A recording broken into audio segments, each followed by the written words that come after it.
This is Ghost in the Shell standalone complex first assault online. Now that is a mouthful of a title, but here we go. This is a first-person military shooter. It is kind of cyberpunky, kind of futuristy kind of deal, and it's heavily influenced by the Ghost in the Shell theme. And I'll touch on that in a moment.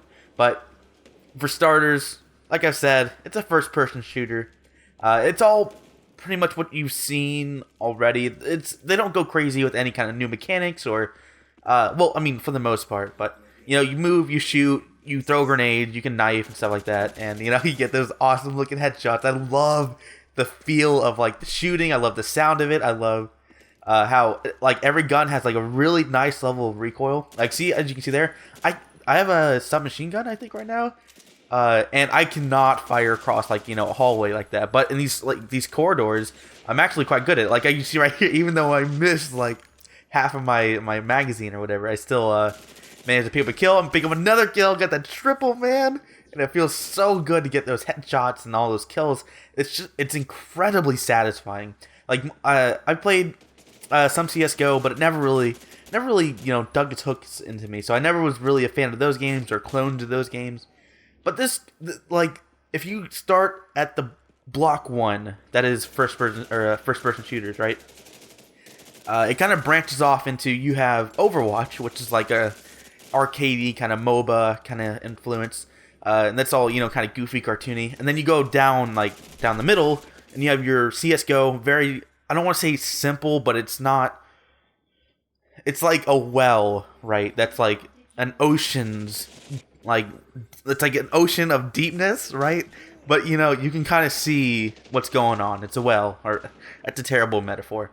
It's not simple, but it's not complex, I guess. It's so hard to describe CSGO compared to a lot of other games of a similar kind of style. And then you go off into this left branch, right? Where it's Call of Duty. And I think this game stems off of Call of Duty well. And I've always been a pretty big fan of Call of Duty. I played a ton of Modern Warfare 2. Played a bit of 4, played a bit of World at War, rather. And then, of course, you know, Black Ops 2. Those are all fun. So this kind of branches off from, like, Black Ops 2, I feel. It does not have kill cams, though, which is kind of unfortunate. So all these characters, right, so that's pretty interesting. Oh yeah, this thing is really weird. So I'm like, what is this thing? It's some kind of weird looking barrier. And I can see this guy poking out from the side. I'm like, what is this? Is this a glitch? What's going on here? As it turns out, that is like, it's either a unique item you get from doing well, like a kill streak kind of thing. Or I don't know what it is. But basically, what it does is it displays what that section behind it looks like but it doesn't show any players. So that's really, really, really cool. That's like just stuff like that is kind of scattered around this game really impressed me. It actually made me want to keep playing it. It's very cool. It's very cool. So yeah, so it's very Black Ops 2 in that sense. So if you don't really like Call of Duty or you don't want to, you know, support Activision or whatever, you can go over here. I'm not certain on pricing. I'll probably put it in the description or something, but I imagine it's cheaper. It may even be free to play. I need to double check on that. I know right now you have to pay like some kind of founder's pack to get into this beta. So as comes with the beta, you know, there are some problems. Like you can't change the option menu in the tutorial mission. So I had to go through the entire tutorial mission with, you know, very shoddy settings, which is unfortunate. But once you get into the main screen, you can change all your options. But the problem is that when you change something, it like crashes the game, which is really strange. So I had to restart it. I had to restart it multiple times to get my settings right. Maybe it's supposed to like be calling for like these settings must be restarted to take an effect. Do you want to restart? But then it never did that. Very strange. So there's a lot of problems getting this game to play at a base level, right? And wow, that was grisly. So cool thing is this game can be pretty graphic, but they kind of circumvent that because everything is like a droid or a robot or whatever. So you can have these like grisly deaths and headshots and everything, but you know, it's all cool. They're just robots, man, just robots. So you can pick all the different characters. And they're all actually Ghost in the Shell characters, which is pretty interesting, which I'll touch on again at the end. And they all come equipped with like their kind of kill streak kind of thing. If you'll notice there in the bottom left, like there's this little thing that's going like 145, 146, 147 kind of thing. So that is every character comes equipped with their own unique. They had a name for it. I'm just gonna call it like skill or whatever, a unique skill. I think the skill for this guy. What was it? It was some kind of thermal thing, so you can see enemies through walls. They'll be like red and everything. Like the other character, the main female lead character that you just saw pass by me right there, she can go invisible, which I imagine is something she does in the show.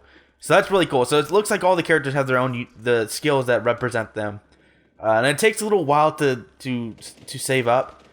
But what the cool thing is that you can actually share it with teammates. See, like right there, skill ready, right? So I should be pressing here pretty soon. Oh, I died. I'll press it here pretty soon, and you'll get to see what that looks like. I can actually share my skill with my teammates so long as they accept it, and that's really cool. And you can accept their skills as well. And I was having some problems here. So like I said, it's in the beta. There's some noticeable lag and issues with that, and the client's okay. It's still a little bit confusing. It's kind of unfortunate that like clients like that and like World of Tanks are so incredibly dense, and it makes it really difficult to navigate. So you can go right. You can click on the right mouse button, but it's not all that useful, I found. Which I guess is a staple of PC shooters, because I know on a console you always want to be aiming down the sights for everything. That's what I played the majority of my first-person shooting on. So that's why my aim kind of sucks at this. I'm still getting used to this first-person shooting with the mouse. And I'm liking it. I'm getting used to it. And see, like right there, it all feels pretty good. Kills are pretty quick, but I don't feel like it's unfair at all. But that remains to be seen. So have I covered all the gameplay elements? It's a very cool game. It's actually one of my favorites in a while. Probably the best first-person shooter I've played since Overwatch. Yeah, it's a pretty damn good game. It's on Steam, so it's all, hunky-dory on that end.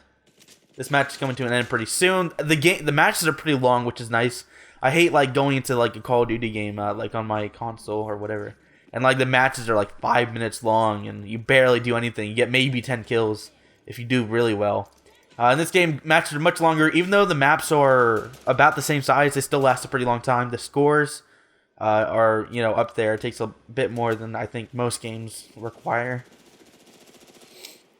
So I think that guy had a special skill. All these guys have special skills. They're all marked, I think, from some. Oh god, it's so like so scary. So the maps are pretty good. I really like how like immediately pleasing they were. Of how like how many different paths there were. Like this alleyway is really cool because it has a long sight line, but also has buildings you can go in through and cut across. So that's all really cool. There's a lot of opportunity for flanking, and there's an arsenal of weaponry you can equip from. At the beginning, you get your standard M4 rifle. You know what that is. Look at that guy going fast. And I'm pretty bad at this game, so. But I still had fun. That's a really good. That's a mark of a great game, I think. Because like I've said, I keep going back to CS:GO, and that's a very easy comparison. It's a cheap game on Steam, and most people have it, so that's why I keep referencing it. By the way, so in CS:GO, it feels like I try to get back into it every couple months, and I always like die almost immediately. There's that shield again, really cool. And I die almost immediately, and it feels frustrating. At least in this game, it was frustrating for maybe the first 5 to 10 minutes.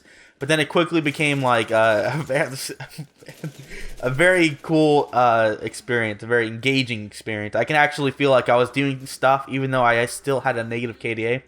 And a big part of that is these skills. It makes it a lot easier to kind of get an upper hand, even if your shooting is not that great. See, like right there, and that feels good. And see, like I don't have that cloaking skill by default, but because that character shared it with me, I can now use it. Very nice. It inspires a lot of teamwork. So actually, we're going against the clock. So I think other than that, this in-game play portion, it's very nice. I really enjoyed it. I give it an easy 9. The only reason it's not a 10 because I feel like there's a lot of issues with this beta right now. but it could easily become, pretty much like the best possible shooter you can get, the best possible cyberpunk shooter you can get right now. So matches, unfortunately, time in between matches is pretty long. So okay, so that's all the gameplay. It's a great gameplay, great first-person shooter. You should definitely pick this up if you can. I think it's really great. If you're not a fan of CS:GO, if you're not a fan of like the kind of goofy, more MOBA-styled Overwatch, this is a great option, a great alternative to Black Ops 2. There's no kill streaks or anything like that to kind of, piss you off or anything. It's all mostly gunplay, 99% gunplay. And that's that. And you can unlock all this stuff. There's a whole bunch of unlocks in here. So going to the Ghost in the Shell thing, I actually haven't watched it a whole lot at least. I watched the first episode, didn't really dig it, so I stopped. But it seems like the influence isn't just, oh, we just threw the skin on top of a shooter. It's actually like implemented really well. Like you have all these characters. I'm pretty sure these are all characters from the show, and they all have unique skills. They have animations, looks, and everything, and they all look different in the field, I believe. Maybe not the enemies, but your teammates do. So you've got this whole arsenal. I'm not entirely certain if it's unique to each person. I would doubt it. Maybe some characters can only equip SMGs and all that. And you have your market where you can buy all the stuff, and of course. And I think overall this is just a great package. I think it's really, really good. You should pick it up if you're interested. But that is about it. Thanks for watching.